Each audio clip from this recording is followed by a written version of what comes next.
kita harus dapat poin pulang dari Bahrain kalau tidak terpancing oleh provokasi-provokasi di lapangan. Saudara, penjaga gawang Timnas Indonesia Martin Paes akan tiba di Bahrain Selasa waktu setempat. Kiper FC Dallas itu menjadi pemain terakhir yang bergabung di skuad Garuda.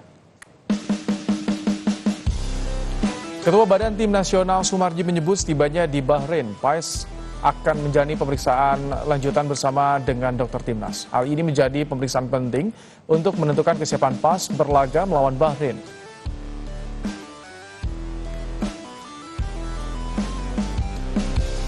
Ketika dia datang, langsung akan kita cek kondisi yang realnya seperti apa, dan setelah itu baru nanti akan kita lihat apakah bisa dimainkan atau tidak. Kemungkinan sih insya Allah mudah-mudahan kondisinya membaik dan bisa dimainkan.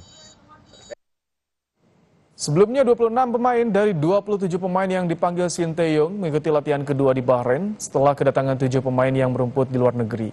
Ketujuh pemain itu adalah Miss Hilgers, Iliano Linders, Asnawi Mangko Alam, Calvin Verdong, Pratama Arhan, Rafael Strik, dan Nathan Choaon. Manajer Timnas sekaligus Ketua Badan Timnas Sumarji menyebut para pemain dalam kondisi fit, tidak ada gangguan cedera serius sehingga diharapkan mampu tampil maksimal pada pertandingan kontra Bahrain Kamis malam.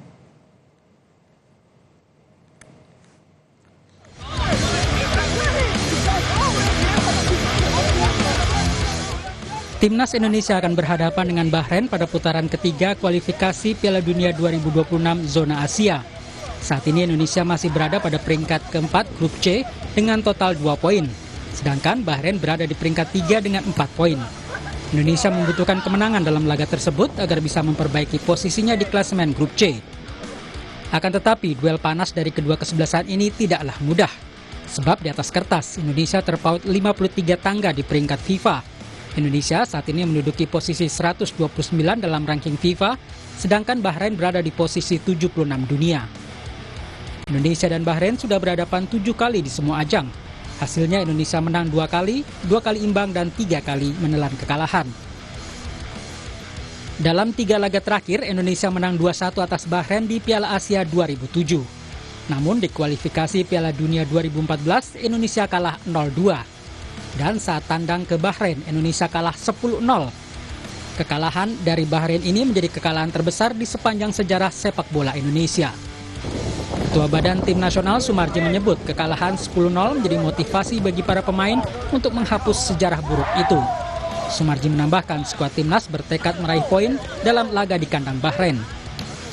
Ketika kita timnas Indonesia Garuda bisa memetik poin di 2 pertandingan ini, ya mudah-mudahan bisa 6 poin keduanya di 2 pertandingan.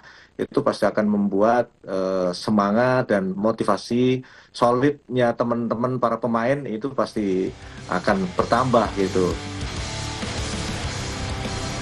Laga ini akan sangat krusial bagi kedua tim yang berjuang lolos ke Piala Dunia 2000. Laga ini akan menjadi sangat krusial bagi kedua tim yang berjuang lolos ke Piala Dunia 2026.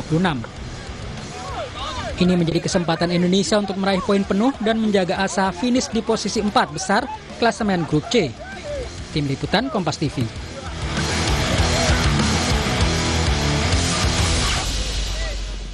Laga Timnas Indonesia lawan Bahrain menjadi penting bagi skuad Garuda untuk meraih poin demi menjaga asa lolos ke Piala Dunia 2026, sekaligus menghapus kenangan buruk saat kalah 10-0 di kandang Bahrain. Apakah 2 hal ini jadi beban bagi para pemain? Kita tanyakan pada pengamat sepak bola Wesley Hutagalung. Selamat petang, Bung Wesley. Selamat petang, Mas Ibrahim. Baik, Bung Wesley, 26 Martin Paes akan tiba hari ini. 27 lengkap. Bagaimana? Kita bahas soal peta kekuatan Bahrain. Bagaimana Anda melihat peta kekuatan Bahrain saat ini? Kita keluar dulu dari sejarah kelam 2012 tadi ya, bahwa sebenarnya kita dan Bahrain juga bisa dibilang seimbang. Kita bisa, kalau kalah pun ya kalah tipis lah. Kita bisa mengalahkan Bahrain ketika kita menjadi tuan rumah Piala Asia lewat gol Bambang Pamungkas, lewat gol Budi Sudarsono dulu, dengan Ivan Kolev sebagai pelatihnya. Itu menunjukkan bahwa kita menang 2-1 itu menunjukkan kita mampu kok, selama kita memang benar-benar dalam kondisi terbaik. Nah, ketika diungkit-ungkit kekalahan terbesar 0-10 timnya Aji Santoso ketika itu, saya mengatakan bahwa era 2012 itu era kekelaman sepak bola Indonesia dengan perpecahan kita. Jadi kalau dibandingkan kekuatan tadi, pertanyaan Mas Ibrahim, kita nggak perlu takut. Yang kita waspadai adalah faktor non teknis yang akan menjadi kendala, dan itu mungkin sudah saya prediksi akan mengganggu tim nasional kita persiapan sebelum di Seperti lapangan apa maupun faktor di non lapangan. teknis yang menurut Anda tadi bisa jadi kendala bagi timnas? Apa saja kira-kira? Pertama, pancingan di lapangan ya. Saya tidak bicara non teknis yang di luar lapangan.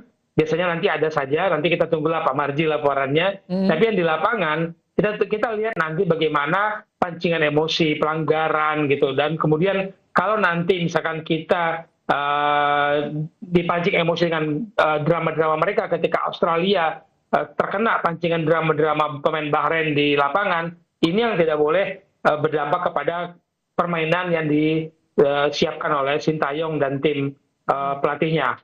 Ini katanya soal provokasi ya. Jadi soal provokasi sudah dianalisa oleh tim dari timnas sendiri. Artinya ini akan efektif ya untuk mengatasi soal teknis di lapangan ini.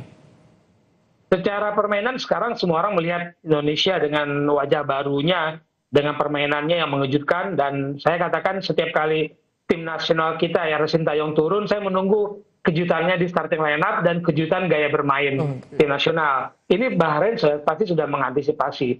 Yang memang mereka mau ganggu adalah jangan sampai Indonesia menemukan nih ritme permainan yang diinginkan, lalu kemudian gaya bermain yang kita munculkan, apalagi ketika babak pertama melawan Arab Saudi, itu sangat dikhawatirkan oleh Bahrain tentu saja, karena gaya bermain Arab Saudi, Bahrain kan tidak terlalu jauh berbeda dibandingkan kalau kita kemarin melawan Australia. Jadi ini sudah pasti diwaspadai oleh Bahrain.